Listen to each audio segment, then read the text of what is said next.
Thank you, Peter. I appreciate that beautiful introduction. You spent a lot of time preparing on that. And ladies and gentlemen, I could listen to that introduction all day. And just like you, I thought I was going to have to. I think I was.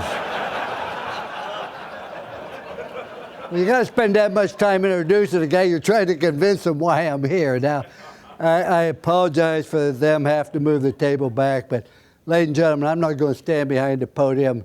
I'm not going to preach to you. I'm not going to lecture to you. I'm going to talk to you about things I believe in the bottom of my heart, not something I read about or heard about. The stories I share with you are things that are actually true. So I'm going to speak on things I believe and things I've practiced. I'm not going to preach. I'm not going to lecture. First of all, I want to congratulate you on the tremendous success you've had. My wife's a cancer survivor, stage 4. She had squamous cell carcinoma of the throat. She had 83 radiation treatments, 13-hour surgery. Her weight went from 129 to 89. I'm happy to report my wife's doing well now. I don't even pray for her anymore. I pray to her. I mean, my wife's a saint. I'm also aware of the fact that she would not be with us today if it wasn't for the great medical that she received. And I know you have tremendous challenges. I also know you have tremendous problems and difficulties. And I'm not going to sit here and say, hey, I can solve everything. I just want to share with you how we tried to handle it. And you know, a lot of people can be successful. You're successful, you make money. When you die, that ends. But you people have a chance also to be significant. And significant is when you help other people be successful. And that lasts many a lifetime. And I sort of acquaint you with a coach. Nobody comes up and says, hey, thanks for the great effort. All you hear about are the bitches, the moaning, the problems, complaints. Hey, that goes with the territory. But I congratulate you on the tremendous success you've had. Now, 10% of you won't remember 10% of what I said 10 minutes after I said it. But for the 15 minutes allocated to me, I want to share my thoughts and ideas.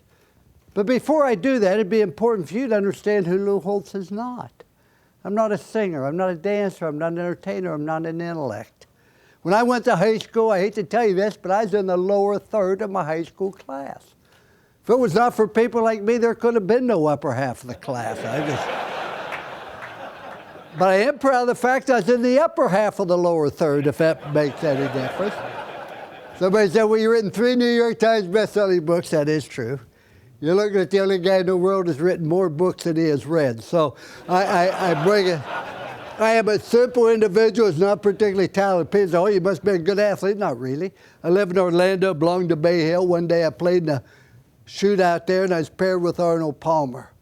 I was so nervous. I played so poorly. We lost money. I was embarrassed.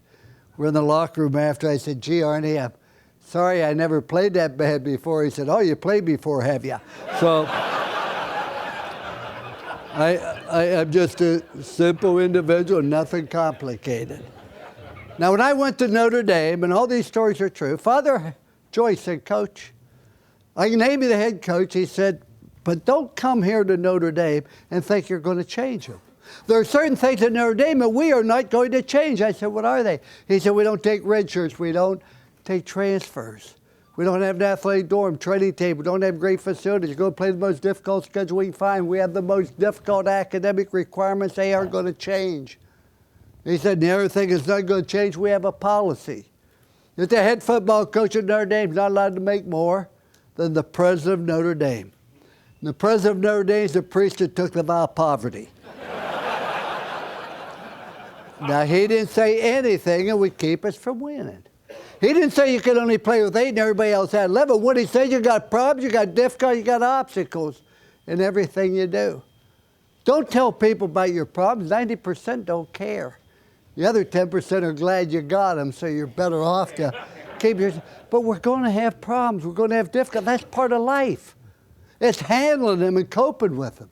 Then Father Hesburgh said, I can name you the head coach at Notre Dame. I announce to the world, Lou Holtz is the head coach at Notre Dame. What I cannot do, I cannot announce to the world, Lou Holtz is the leader. He said, titles come from above. The players will determine if you're a leader. I said, Father, what do you think makes a leader? He said, if you're going to be a leader of an organization, you have to have a vision where you're going to go. You have to have a plan of how you're going to get there. You got to lead by example. You have to hold people accountable for the choices they make. That's part of being a leader. You got to make sure that everybody in the organization shares the same core values. What holds a country together? What holds a family together? What holds a hospital together, a team? You don't have to like one another, like same. You have to share the same core values. You know, and I'm going to make 5 assumptions about this group here today. Same 5 assumptions I make with my children, I make with our football players. I'm going to assume you want to be successful in your personal life and happy. I'm going to assume you want to be successful in your professional life. I'm going to assume you want to feel needed by other people. And I'm going to assume you want to feel secure about your future. And I'm going to assume you want to go to heaven. And I have a plan. And I know you have all kinds of symposiums, seminars. I know I've read everything that I could read on this. All the different things you're talking about with the hospitals and doctors, etc. I'm not smart enough, but I do know this. This plan works. You follow this plan, I guarantee you check it once a month on these 5 points. Your life is smoother. As I say, I'm not very complicated. Now understand this. The speech doesn't have to be long because the Gettysburg Address was only 300 words, and 200 of them were single syllables. It doesn't have to be complicated. There are only 5 killers. But think what Michelangelo did with those 5 killers. There's only 7 musical notes, but think what Beethoven did to it. So it's not very complicated. I got to keep it simple, but it's something I believe. And there are 5 points of the plan. The first point's the attitude you have. I think the attitude we have is more important than anything else. What's your attitude when you have adversity and you have difficulty? Let me tell you what happened my first year at the University of South Carolina. My wife had her 2nd major cancer surgery. And I want to pause here and say to you sincerely, if you want some great advice, listen to your spouse. Nobody knows you any better, loves you any more, wants to see you succeed any more, be any more honest with you. My wife's my best friend. 2 summers ago, we were celebrating our 50th wedding anniversary. July 22nd will be our 52nd. And I'm on a golf course. I said, 50 years with my best friend. The guy said, your wife's not your best friend, your dog is. I said, you're wrong. You don't know my wife. My wife's best friend. He said, you're wrong. He said, try this. Lock your dog and your wife in the trunk of the car. Come back in 2 hours and see which one's happy to see you.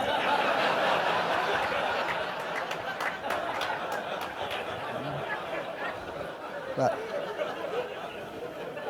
my wife left me a note not long ago and said, Lou, I can't please everybody in the world, so I'm going to stop trying. And I'm going to focus on pleasing one person a day. The day's not your day, and tomorrow doesn't look real promising either. But she had her 2nd cancer surgery. My son Skip went into a coma the week we played Georgia. My mother died the Friday before we played Florida. I'm on a school airplane for 3 days recruiting. We land at Lady Island Airport on a Sunday night. We're flying to New Jersey after I visit Darnell, Washington. And the pilot said, Coach, will you visit Darnell, Washington? We're going to fly 11 miles to Hilton Head to get gas. We'll come back and pick you up. During that 11-mile flight, the school plane crashed. One pilot was killed instantly. The other seriously injured, later died. We lost every football game we played that year. We went 0-11. I had a kicker that said, I can't kick when you're watching. You know,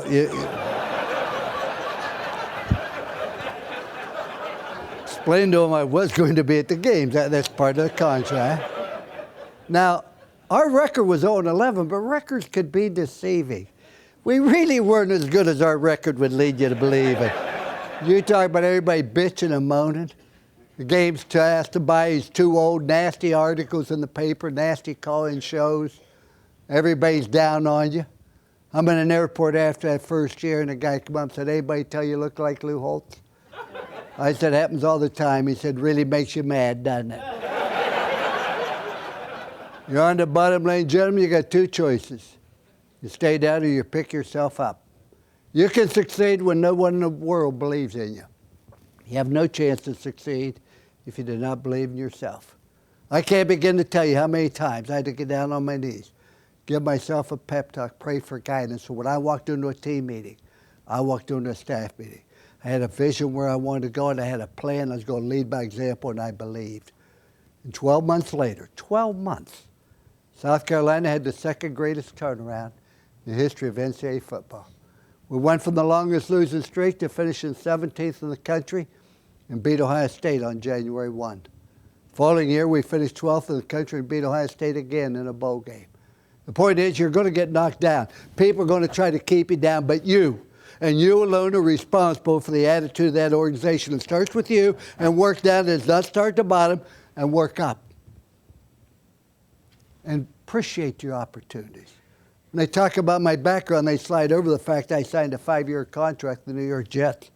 I turned the job down 3 different times, and now Ward said, come to New York and tell Mr. Hess and Mr. Islin you don't want to coach the Jets. So I go to New York to tell him no. I called my wife at night. She said, you did what? I said, I'm the head coach of the Jets. She said, you went there to turn it down. I said, let's see what it's like. If that didn't work out, we can always go back to intercollegiate athletics. Every time there's a problem, every time there's a difficulty. Oh, I didn't think that's what I wanted to do. And after signing a 5-year contract, I stayed 8 months and left. It bothers me to this day that I walked away on the New York Jets when people put their faith and confidence in me, but I can't change that. The point I make to the New York Jets, one of the best jobs in the world. And yet I was miserable, unhappy, and unsuccessful. Why? Because the attitude, how you approach it. Sometimes we get in a job, we just think about all the problems and difficulties. Think of the great opportunities. Think of the people you help. Think of the people that count on you. Appreciate the opportunities you have and appreciate the problems, because if there wasn't problems, they wouldn't need you. Urban Meyer, when he became the head coach, I hired him at Notre Dame, and he called me after I left. Said, I'm interested in the Bowling Green job. Can you help me? I said, yeah, I know Mike Wilcox. I know Steve Sebo. I called him. A month later, Urban Meyer called and said, Bowling Green offered me the job, but I'm turning it down. I said, why? You know, when you help somebody get a job and he turns it down, I said, why? He said, I don't think it's a good job. I said, Urban, good jobs don't open up. Only bad jobs do. You take a bad job and you make it a good job. If it's a good job, the other guy's going to be there. And if it was a good job, why in the hell would they hire you? Yeah, I mean, I would quote verbatim. He takes the Bowling Green job, but appreciate the job. It goes back to the attitude you have. And I was like, people said, do you have fun doing ESPN? Not really. I'm up there in Bristol, Connecticut, 15 minutes from Hartford by telephone. And it's snowing, I got a headache. And we have no teleprompter, no script, no rehearsal. I'm on there with a guy named Mark May. Now, I want to tell you, Mark May is one of the finest people I know. He's smart, he's intelligent, he's a professional, he's a beautiful person, but we have a difference of opinion. He was a player, I was a coach. He made suggestions, I made decisions. He showered after work, I showered before work. He signed a paycheck on the back, I signed it on the front. You know, we just have a difference of opinion. Now, people think we're adversarial. Not really. I got a bumper sticker on my golf cart at Lake Nona. And everybody says, who's that for? The bumper sticker said, Jesus loves you. Everybody else thinks you're an asshole. You know, but I'm going to have fun with what I do. They turn the red light on, I'm going to have more fun than anybody else. Why? Because if you have fun doing something, people have fun being around you.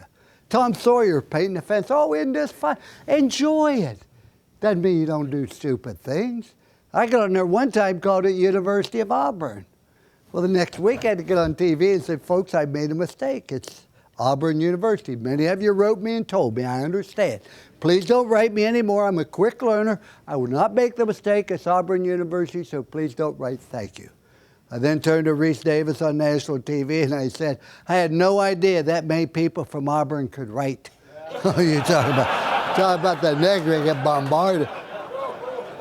But just have fun with what you do. Yeah, and you know, when I went to Notre Dame, we changed people's attitude. How do you do it? Common sense. I go to Notre Dame, I have a quarterback named Steve Berline. Now, Steve Berline was a 3-year starter, played in the NFL for 17 years, owned all the passing records at Notre Dame. And the first week I sat down with Steve. Now, this is how Steve remembers a conversation. I said, Steve, you own all the passing records. That's wonderful. And you're a 3-year starter, and I like a running quarterback, and you aren't very fast, but it doesn't bother me. And he interrupted me and said, how slow do you think I am? I said, Steve, honestly, if you got in a race with a pregnant mother, the best you'd finish would be 3rd. But I said, that's not what bothers me. What bothers me, you threw 17 interceptions as a junior. I said, I make this promise to you. You will not throw 7 interceptions your senior year. He got excited, said, that's great. Is it the way you run the routes or read the coverage? I said, no. When you get to 6, you ain't playing anymore. You know, it's not complicated. It's just common sense. I don't understand that. What's your attitude when people say negative things? Several years ago, we were taking Notre Dame down to play in the Sugar Bowl against Florida, coached by Steve Spurrier. They're number 2 in the country, I think. We're an underdog. I felt we'd win, but most people didn't. And I wanted our team always to be home Christmas Eve. So I always sent our team home for 2 days. I took my wife, my 4 children to Orlando.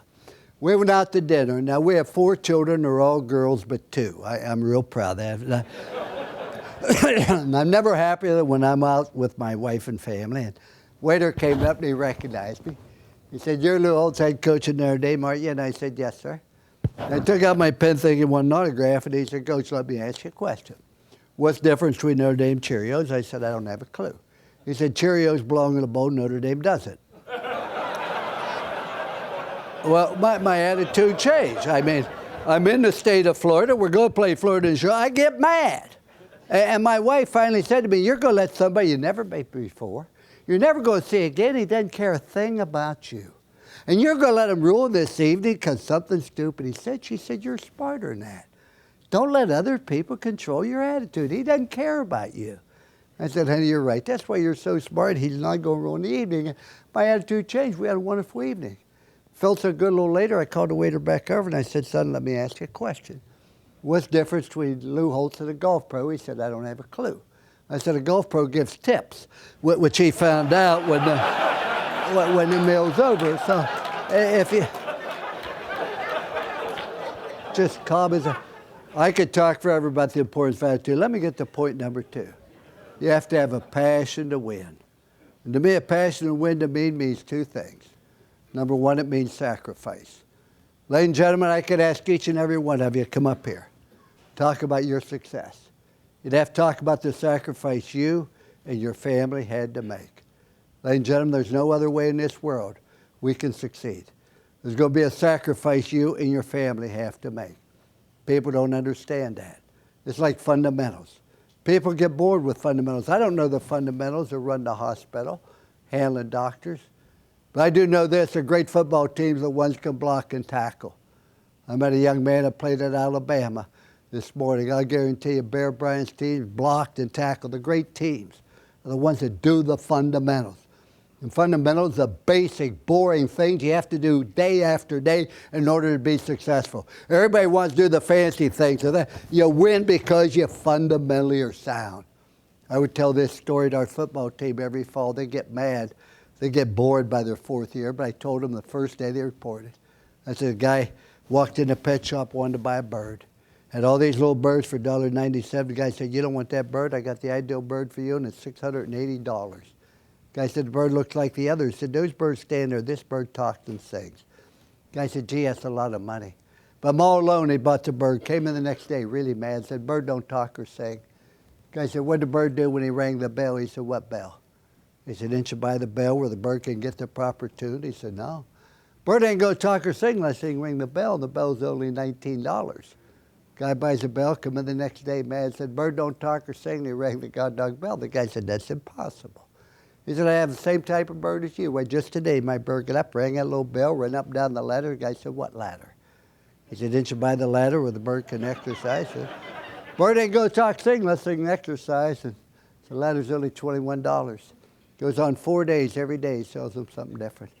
Guy comes in the 5th day, said, I have $723 invested in the bird. Today the bird finally talked to me just before he died. Bird got up this morning, rang that little bell, ran up and down that ladder, swung on the swing, looked in the mirror, all the things you sold me. Just before he died, he looked over at me, he said, didn't he say you ain't bird seed? See, we get caught up. Get caught up in all the remember fundamentals. So there's going to be a sacrifice. The other thing, if you have a passion to win, you're going to get rid of all the excuses. Everybody wants to win when the band's playing, the crowd's cheering, the TV lights are on. Question I asked, can you live with losing? Can you live with mediocrity? Can you live with failure? Because, ladies and gentlemen, that tells me exactly you're going to get rid of all the excuses, because people are always going to tell you why you can't do something. There's always going to be problems and difficulties and obstacles. I used to have a sign on my desk, may God give me the courage to change the things I can, the serenity to accept the things I can't, and the wisdom to know the difference between the two. With all the healthcare rules and changes, I don't know what can be changed, what can't, but whatever happens, your obligations take wherever we are and make it the very best of our ability in order to serve our people. But I want to tell you right now, that passion, get rid of the reasons why you can't do something. It's like a bumblebee. Every aeronautical engineer would tell you there's no way the bumblebee can fly. Its wings too short, its body mass is too big, but fortunately the bumblebee can't read, so it flies all around, but okay, it's supposed to. A few years ago, I was in Arkansas. All we had to do is beat SMU, and we'd be invited to the Orange Bowl for the first time in the history of the school. Not only that, we'd play Oklahoma. The last time we played Oklahoma was in the 20s, when Oklahoma beat them something like 108-0. We're ahead 42-14 in the fourth quarter. Fans are throwing oranges on the field. Everybody's excited. After the game, fans said, what'd you think when they're throwing oranges on the field? I said, thank God we weren't going to the Gator Bowl. You know, it was exciting. But then, unfortunately, I had to suspend 3 athletes that scored 78% of our touchdowns. We became the largest underdog there's ever been in a major bowl. The athletes, the lawyer got involved. They took me to court to get an injunction to play. The Attorney General for Arkansas represented me because I was a state employee named Bill Clinton. They went on to become President Clinton. Did a marvelous job. We won the case. The judge ruled they would not be allowed to play. But I lost a football team. We had the most demoralized football team you've ever been around. Now, I want to remind you, these stories are absolutely true. About 4 days before the game, I had a team meeting. They came in, and I want to compliment you on the positive approach you have. You say, how do you know that?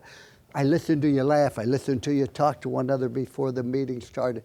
I listened to the way you look at me. Our football team, our head was down. They wouldn't laugh. They wouldn't talk to one another.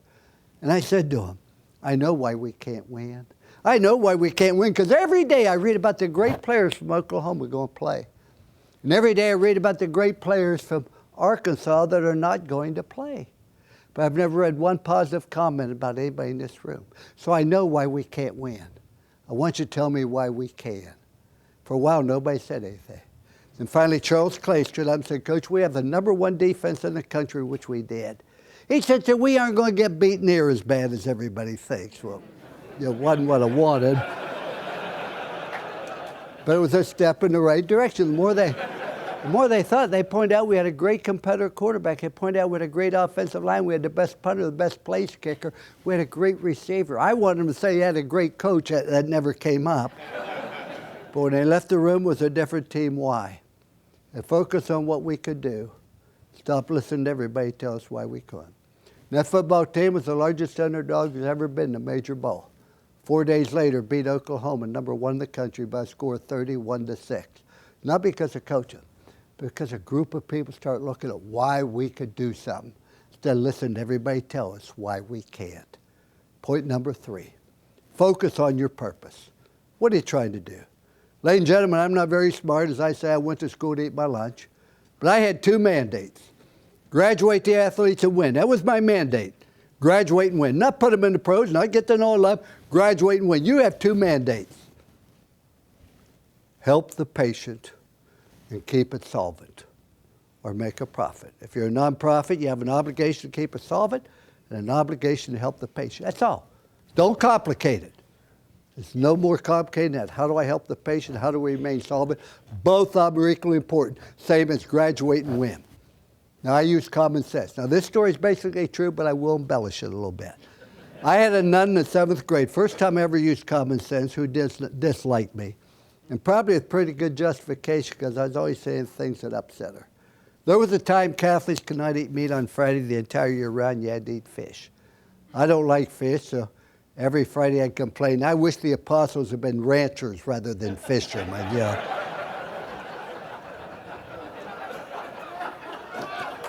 Somebody said, well, why don't you be a vegetarian? Vegetarian is an old Indian word which stood for bad hunter. But and they say, And I asked her a question she couldn't answer. Why did Paul keep writing the Corinthians when they never wrote them back? You know what I mean? But we had a test one day, and it was a large test. I finished for everybody else, and I started looking around because most of my paper was blank. I was not trying to cheat, but I didn't want to look at a blank paper. And she thought I was, because she held it in front of the whole class. Lou Holtz, if I even suspect you're cheating, I'm taking 10% off your grade. I got out the textbook and said, 90 sounds good to me. So just look and say, what's the easiest solution with the circumstance there? And if you are going to satisfy the patients, remain solvent, or satisfy the doctors, remain solvent, you're going to have teamwork. In South Carolina, that first year after 0-11, about January 28th, I said to the team, meet me in the stadium tonight at 10:30. They came out, they weren't happy campers. We had the stadium, 80,000 lights on, nobody there. And after we loosened them up, I brought a huge rope. I said, give me the 15 strongest offense, 15 strongest defense. Immediately had a tug of war. The offense started to win, then the defense started to win. Because they didn't have 15 anymore, they had 20, 25. Pretty soon, the whole team's involved in a tug of war. The offense eventually won. They go, yeah, we won. I said, we cannot win when we pull against each other. It's the last time we do this. I then sat him down in the middle of the field and talked to him about some things on teamwork and applied to your hospitals as well. First point I want to make to him, we need each other. We need offense and defense and kicking game. We need coaches. We need trainers. We need players. Ladies and gentlemen, you need doctors and nurses. And we need each other. But we don't have a chance. There's all kind of Hall of Fames, but there's never been a monument built to a team.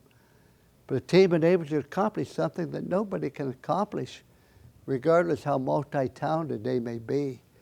So the first point is, let's understand we need other people to get this done. Point number 2, we all have a role. We must do that role to the best of our ability so we don't jeopardize our goal. Our goal is to win.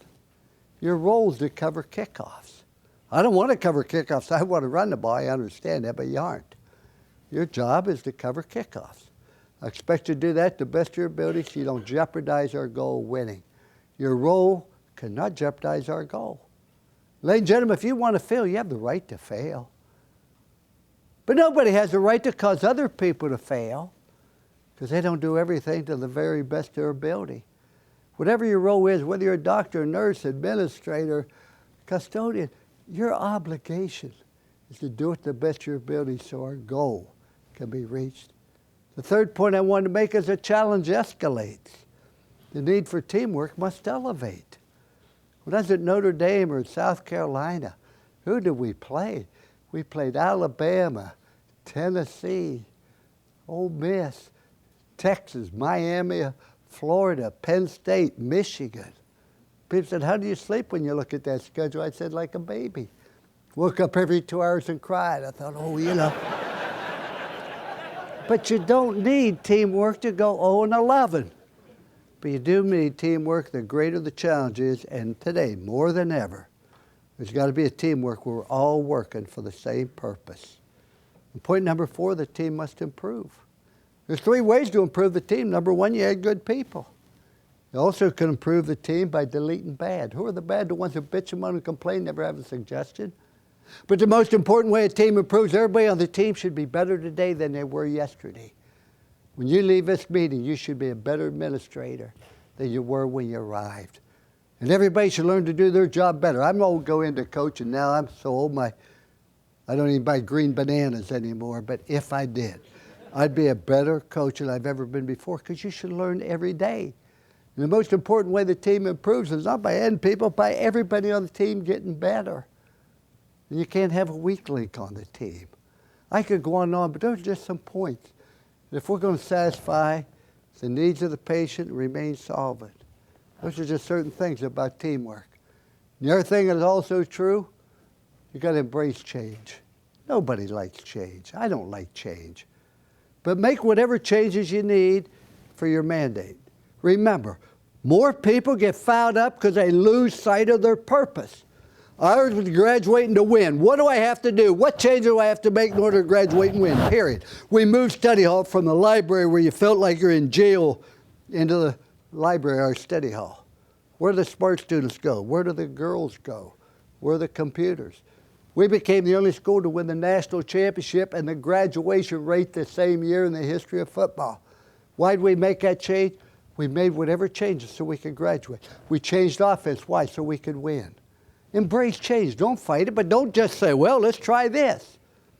What changes do I have to make to meet my mandate? They tell me in 1878 they invented the typewriter.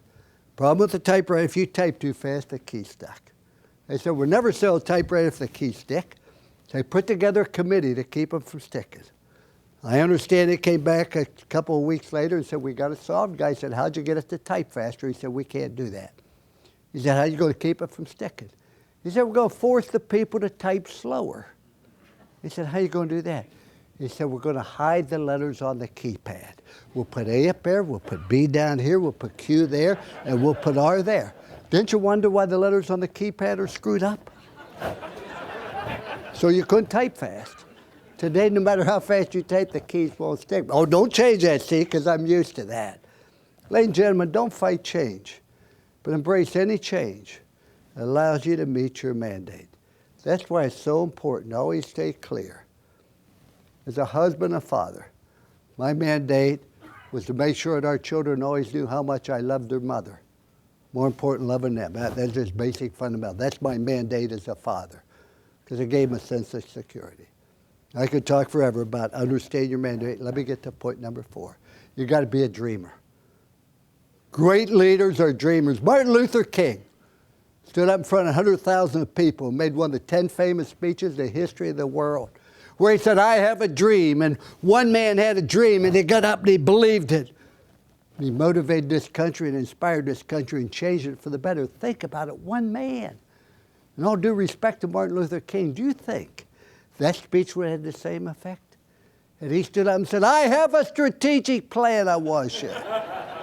Strategic plans don't excite people. Having dreams do. I know you've heard me say this before, but just very briefly. I never had any goals. When I was a youngster, all I wanted to do was be a garbage collector because they only worked on Tuesdays. I thought that's a good deal. But I go to South Carolina. I'm there a couple of months. My wife's 8 months pregnant with her third child. Spent every cent we had in the bank for a down payment on the home. I'm there 1 month. I go there under a guy named Marvin Bass. I get up on a Monday morning. The headline of the state paper reads, Marvin Bass resigns. I said to my wife, I wonder if he's related to my coach. An hour later, I'm unemployed. They hired Paul Dietzel. I didn't know Paul Dietzel, didn't know he's South Carolina. I'm unemployed. I'm out of a job after my wife gave birth to Kevin, who's now a lawyer. When I got out of Notre Dame Law School, I said, what's the most important thing you learned in law school? He said, if somebody's going to go to jail, make sure it's your client, not you. I said, that's good advice, son. Don't ever forget that. But I'm a stay-at-home dad, feeling defeated. My wife went to work as an X-ray technician, which is her chosen profession. And she had bought me this book, The Magic of Thinking Big by David Schwartz. I never read. One day, the children taking a nap, I got the book and did what he asked me to do, made 5 columns, things I want to do as a husband and father. Column number 2, things I want to do religiously. God's important in my life, but I don't preach it, I don't lecture it. But I hope the way I live my life reflects the faith I have in God. Column number 3 was things I wanted to accomplish financially. Column number 4 was things I wanted to do professionally. I wanted to be a head coach. I wanted to coach at Notre Dame. I wanted to win a national championship. I wanted to go in the Hall of Fame. Column number 5 was things I wanted to do for excitement. I'm unemployed. First thing I put down, I wanted to jump off an airplane. I was an officer in the Army, and I learned more in the military than I ever learned in the college classroom. And on June 3rd to June 10th, I'll be going to Afghanistan. I went to Iraq 2 years ago. I'll be going to visit with the troops this year. I appreciate the sacrifice they make. I had a football player say to me one time, I'm tired of everybody telling me what to do. I'm going to join the Marines. Oh, yeah, how'd that work out for you? Then I wanted to land on an aircraft carrier, and I wanted to go on a submarine. I wanted to be on the Tonight Show with Johnny Carson. I wanted to go whitewater rafting on the Snake River. I wanted to make a home run. I wanted to go to the White House for dinner. I wanted to visit with the Pope. I wanted to go to Pamplona and run with the bulls with a slower person. And I had 107 of them. My wife came home. I said, we're going to do them all, and that's when she had to get a job. So we made it 108. Now there's 108. I've done 102 of them. I've done everything I mentioned except run with the bulls. My youngest son's done that. See, ladies and gentlemen, don't go through life and be a spectator. Be a participant. Everybody needs 4 things in your life. If you don't have 4 things in your life, you're going to feel a tremendous void. Everybody needs something to do. Everybody needs someone to love and someone to love them. Everybody needs someone to believe in. And everybody needs something to hope for. Having something to hope for, ladies and gentlemen, is absolutely critical. And that's why dreams are so important, where you want to go. And don't make the mistake I made. I've done a lot of dumb things, but let me tell you the one thing I truly regret. I went to Notre Dame, took a program on the bottom, we took at the very top. And for 9 straight years, we went to a January 1 bowl, sugar, cotton, orange, or fiesta. Nobody's done it before or since. For 10 straight years, we went into November with a chance to win the national championship. We took that program on top and we maintained it. And it's the thing I regret more than anything else. There's a rule life said you're either growing or you're dying. The tree's either growing or it's dying. So's grass, so's a berry, so's a bed, so's a person. Doesn't have a thing to do with age. I'm so old now, my birthday candles cost more than a cake, but what is critical? We went and we took that program on top, and you get on top and you say, this is pretty good. Let's maintain this. We finished second in the country at Notre Dame. You know, everybody called me an idiot. That idiot finished second. Guy finishes last in medical school, they call him doctor. That doesn't seem like that's fair, but that's life. But you get on top and you say, you know, everybody criticizes you. Let's not risk it. Let's not just, we got a good life here. Boy, we're on top. Let's maintain it. And whenever you maintain anything, never come up with a new idea, never have a reason to celebrate, you have no excitement. When I left the University of Notre Dame, I never thought I'd coach again. Where do you go from Notre Dame? According to my mother, go directly to heaven, you sit by the Pope. You don't coach. Then I went to live in a town where the average age is deceased. And what I found out, I wasn't tired of coaching. I was tired of maintaining. And the more successful you are, you reach a point and say, let's not risk what we've got. Let's maintain. That's why it's so important to have something to hope for. And point number 5 out of the 5 points of the plan, I talked about attitude, about a passion to win, which is sacrifice, get rid of excuses, about understanding what your mandate is, about having goals, but the 5th one, make good choices. Ladies and gentlemen, wherever you are in this world, good or bad, because of choices you make. I would tell the athletes, choose to do drugs, drop out of school, join a gang, get tattoos all over. You're choosing to have difficulties in life. Make good choices. That's all it is. Make good choices. Now, how do we make good choices? I only have 3 rules. You know, we have all kinds of laws. Federal laws, county laws, state laws, corporate laws, bylaws, in-laws, and outlaws. We only need 3 laws. I only had 3 laws. Law number 1, do right. Just do right. Do what's right and avoid what's wrong. I don't think it's right to find a teammate's wallet before he lost it. That's called stealing, son. But just do the right thing. I think it's right to be honest, right to be on time. I think it's wrong to practice sexism, racism, spousal abuse. I think it's wrong to be bitter. We've all have a reason to be bitter. Ladies and gentlemen, we should be bitter at a society, at a person. We don't have reason, but you can't go through life being bitter. Then when you pass away, your spouse has to hire pallbearers because you don't have 6 friends. You can't be bitter. Doesn't mean we don't have a right to be. I'm at Arkansas 7 years, best win-loss record in the history of Arkansas. Second best win-loss record in the history of the Southwest Conference, only to Dare Royal. 7 years, 7 bowl bids, 4 top 10 finishes, filled the stadium and graduated our athletes. And Arkansas rewarded my efforts by firing me and not giving me a reason. I was so mad, I was so bitter, I wanted to go to the media. I wanted to go to the media and blast everything about Arkansas. My wife said, no. We know what we did, we're going to move on. We moved on. 2 years later, Notre Dame's looking for a football coach. They called Frank Broyles. They said, we're looking at a lot of coaches, including Lou Holtz, but we wondered what happened there. Frank Broyles said, I listened to somebody tell me something that wasn't true. He said, I made a mistake letting him go. I'm trying to hire him back, which he was. He said, if you can hire Lou Holtz, don't even talk to anybody else. Go hire him. You'll never regret it. He's the best coach I've been around. I end up at Notre Dame, my dream job, because of the guy that fired me in Arkansas, because my wife would not allow me to be better. Doesn't mean we don't have a right to be, but it doesn't help you. My wife gets mad when I tell this joke, the only joke I tell. Guy's in the hospital, 78 years of age, and his wife's with him. He said, Ethel, I remember we first got married. I got fired from 2 jobs, and you're always there with me, encourage me, and support me. And I joined the Army. You joined the nurse corps so you could be near me. And I remember when I was wounded, you're right there with me, encourage me, and support me. And after the service, I started 5 businesses. They all failed. And every time they encouraged me and supported me and believing in me. He said, now I'm in the hospital sick. You're still here encouraging me and believing in me. He said, I want you to know I've come to the conclusion you're bad luck. It's that mentality, somebody else's fault. Just do what's right. Rule number 2, do everything to the very best of your ability. Ladies and gentlemen, that's the obligation we have. I coached for Woody Hayes. We won the national championship. One thing I learned from him, your obligation, leaders, not to be well-liked, not to be popular. Your obligation to make people the very best they can possibly be. And that can only happen when you have standards. And the only standard I had was do everything the best of your ability at the time allotted. Not everybody can be All-American. Not everybody can be All-Conference. Not everybody can be first team. Everybody can do everything to the very best of his ability. That's all I ask. The last rule, I expect you to show other people you care.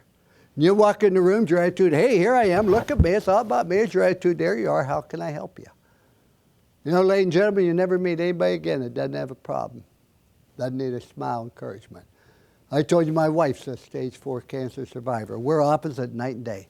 She said opposites attract and then attack, but she never does interviews. She's done 1 interview in her life. And they asked her, what did you learn from having cancer? My wife said, I learned how much my family loved me. We didn't love Ray more. We showed it. Why did she have to go through cancer before we reached out to let her know how important? You know why? Because we take people for granted. Those are the only 3 rules you need. I've never needed a 4th rule. Do the right thing, do the best you can, show people you care. It's the only rules I had for our children, our athletes, myself. Why are those 3 rules so important? Because everybody you meet asks 3 questions.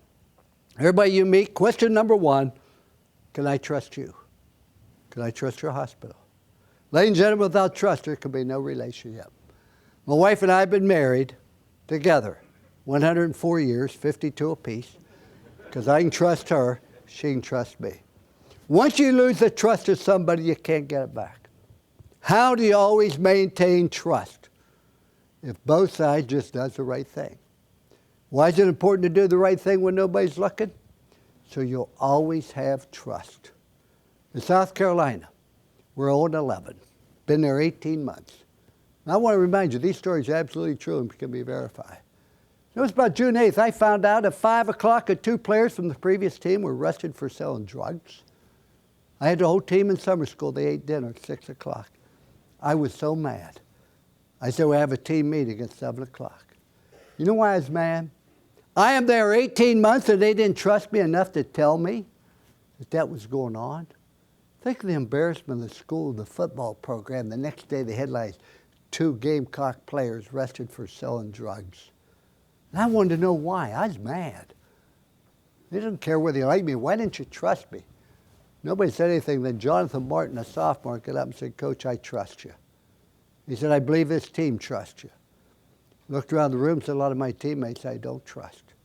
You lie, you cheat, you steal, you do drugs. And Andre Goodman, a defensive back, got up and said, I agree. I go to the shower, I got to lock my locker, it'll be pilfered. So I had the manager give me a sheet of paper. I hadn't planned this. I said, I want you to write down everything you did you regret. It'll be confidential. But come back tomorrow at 2 o'clock when summer school ended. They came into the meeting at 2 o'clock. I said, follow me. We went out to the practice field. South Carolina had tradition. Every time they won a big game on the road, they put a little tombstone. Date, the name, the score, the opponent. Wasn't a very big graveyard there, just a couple on there. That morning, I had a tombstone delivered this big blank. We dug a hole in it, put every one of those papers in, burned it, covered it up, put the tombstone. And made a commitment to one another. So never again would we have a teammate we couldn't trust. Never again would we have a teammate that wasn't committed to excellence. Never again would we have a teammate that didn't care about the team first. And if that came out and they knew about it and they couldn't, they'd bring it to me. 6 months later, South Carolina had the second greatest turnaround in the history of NCAA football, not because of coaching. The problem with South Carolina, there wasn't a trust with one another. Why? Because they knew people didn't do the right thing. Ladies and gentlemen, when it's important to have people do the right thing, so not only can you trust them, they trust you, they can trust one another working within. And if there's a commitment to excellence. Because that's the second question everybody asks, do you want to be good? You can have all the slogans you want. First will be best, then will be first. You said the message whether you're committed to excellence by the standard you have. In South Carolina, Notre Dame, we're undefeated. We play Stanford. We're ahead 16-0. We get beat. We blew it. I was so mad I couldn't sleep. I went out Monday and I said, I want to tell you why we lost. Because of me. Because I started lowering the standards. I started accepting less than the best you're capable of doing. It's my fault, but that's changing. If I murder tonight, police won't even investigate it because you'll all be a suspect. We had an All-American guard. Aaron Taylor was injured. We had a very physical practice. Didn't take very long into practice to realize that second-string left guard was just going through the motions. I stopped practice. I said, what gives you the right to jeopardize your team's chances? The other 10 guys playing their heart out with nothing to show for because his man made every play. I was so mad. Why? He couldn't give an explanation. I said, go stand on the sideline. Third-string left guard jumped in. I said, no, we're going to play without a left guard. Players looked at me crazy. I said, we'll play with 10. We ran a play, and a guy came through the vacant area, hit Reggie Brooks as soon as he got the ball. Moment of silence, Reggie started to moan. He couldn't see. It scares you. Turned his helmet around. He was fine and came back to huddle. After 3 plays, the same results had open rebellion. I said, what's wrong? What's wrong? We don't have a left guard. I said, when did you notice? And he said, 3 plays. I said, we haven't had one all day. I'm tired of pretenders. I'm tired of imposters. I'm tired of impersonators. I said, we played last Saturday with 8 players and 3 imposters. I'd rather played with 8. Oh, we would have lost. But everybody said, wow, if we had 11 like them, nobody'd beat us. We never lost again for our next 17 straight games. Our last 5 games that year, we played 5 nationally ranked teams. Our average margin of victory is 17 points. So, ladies and gentlemen, don't be an imposter. Don't be an impersonator. Just do everything to the best of your ability. And the last thing is show people you care. My time's rapidly running down. We have 2 types of people, those that lift up and those that pull down. We have husband coaches. The only way you can lift people up is when your self-confidence is good. What I found by following those 3 rules, your self-confidence goes because you get confident in yourself. So, ladies and gentlemen, there isn't anything complicated about it. I do full Ralph magic. I like to do a simple trick for you. Just like any other newspaper, you have front page for people who want to read the news. You have the comics for people who can't read. And we have the editorial page for people who can't think. But here's what I want you to do. I want you to take 2 people, can be anybody in this world. Take somebody you love, admire, and respect. Put these 3 questions on both people. Simple yes or no. Can you trust them? Yes or no. Are they committed to excellence? Yes or no. Do they care about you and the organization? Yes or no. Now, I used to do this with a phone book when I was younger, but now it gets a little harder. I guarantee you, the person you admire and respect, you just said yes to all 3 questions. The person you got a problem with, you pinpointed a problem. Either can't trust them, they aren't committed, or they don't care. See, there isn't any such thing as magic and how you do it, etc. Now, if somebody said,